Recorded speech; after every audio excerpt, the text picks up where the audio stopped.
Breaking news చూస్తున్నాం. కాకినాడ జిల్లా తుని మండలంలో 2 ఏళ్ల చిన్నారి జ్ఞానేశ్వరి అదృశ్యం రోజుకొక మరింత ఉత్కంఠ రేపుతుంది. శనివారం నుంచి కనిపించకుండా పోయిన చిన్నారి ఆచూకీ కోసం పోలీసులు విస్తృతంగా గాలింపు చర్యలు చేపట్టినా ఇప్పటికీ ఎలాంటి సమాచారం లభించలేదు.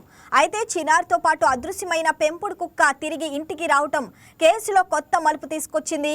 ఇంటికి వచ్చిన కుక్క చిన్నారి తల్లి చున్నీని లాగుతూ గుట్టల వైపు తీసుకెళ్లేందుకు ప్రయత్నించడంతో పోలీసులు ఆ ప్రాంతంలో ముమ్మరంగా గాలింపు చేపట్టారు. డీఎస్పీ తిలక్ ఆధ్వర్యంలో వందలాది మంది పోలీసులు డాగ్ స్క్వాడ్ డ్రోన్ల సహాయంతో జీడి తోటలు కొండ ప్రాంతాలను జల్లెడ పడుతున్నారు. ప్రమాదవశాత్తు చిన్నారి తప్పిపోయిందా లేక ఎవరైనా అపహరించారా అన్న కోణాల్లో పోలీసులు దర్యాప్తు కొనసాగిస్తుండగా చిన్నారి క్షేమంగా తిరిగి రావాలని కుటుంబ సభ్యులు, గ్రామస్తులు, ప్రజలు ప్రార్థిస్తున్నారు. దీనిపై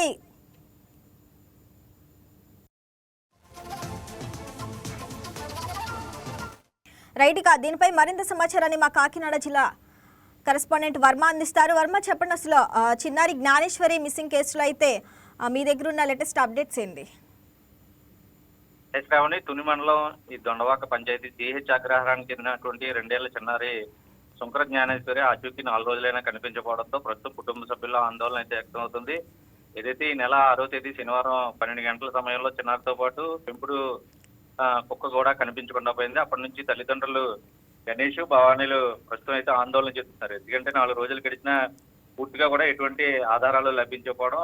అయితే వందలాది బృందాలు, పోలీసు బృందాలు, అలాగే 500 ఎకరాల పరిధిలో ఉన్నటువంటి పామాయిల్ తోటలకు సంబంధించి కొండ ప్రాంతాన్ని పూర్తిగా గాలిస్తున్నారు. అయితే నిన్న అనూహ్యంగా పెంపుడు కుక్క మాత్రం నేను మధ్యాహ్నం 3:30 ప్రాంతంలో ఒక్కసారిగా ఆ తోటలోని యజమాని ఇంటికి రావడం, వెంటనే తల్లి భవానీని రక్కడం, అలాగే ఆమె చున్నీని లాక్కుని వెళ్ళిపోయి అక్కడి నుంచి తర్వాత మళ్ళీ తిరిగి కొండ ప్రాంతానికి వెళ్ళిపోయిన నేపథ్యంలో ప్రస్తుతం ఏదైతే తల్లి అలాగే డాగ్ స్క్వాడ్లు కూడా పూర్తిగా రాత్రి వరకు అక్కడ సునకం వెళ్ళినటువంటి ప్రాంతాన్ని అన్నింటినీ కూడా తనిఖీ చేయడానికి ప్రయత్నం చేసినప్పటికీ ఎక్కడ ఆధారాలు అయితే లభించలేదు. అయితే దర్యాప్తులో భాగంగా ఏదైతే ఈ పెంపుడు కుక్క కీలకంగా మారిన ప్రస్తుతం ఏదైతే చిన్నారి ఆచూకీ చెప్పడానికి వచ్చిందా అన్నట్టుగా వచ్చి మళ్ళీ తిరిగి కొండ మీదకి వెళ్ళిపోయిన ప్రాంతంలో ఒకసారిగా సగం దూరం వెళ్ళిన తర్వాత మళ్ళీ ఆ కుక్క కూడా అదృశ్యం అయిపోయిన నేపథ్యంలో ప్రస్తుతం అది ఎక్కడికి వెళ్ళింది, చిన్నారి దగ్గరికి వెళ్ళిందా లేదా అన్న కోణాల్లోనే పూర్తిగా నిన్నటి నుంచి కూడా రాత్రి పగలు ఈ రోజు ఉదయం నుంచి కూడా వెతుకులాట అయితే ప్రారంభించారు. అయితే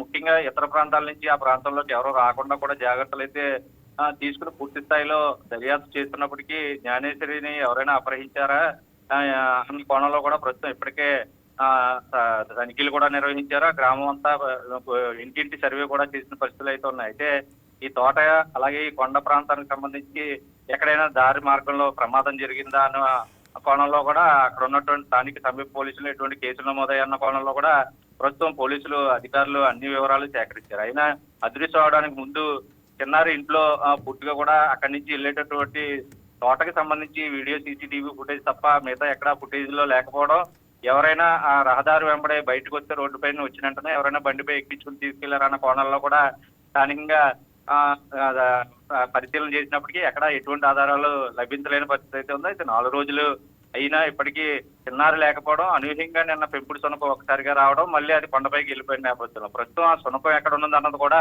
మళ్ళీ కనపడకుండా పోయిన పరిస్థితుల్లో కొండ ప్రాంతాన్ని అంతా కూడా పూర్తిగా జల్లెడ పడుతున్న పరిస్థితులు ఉన్నాయి. Right Varma, thanks for the updates.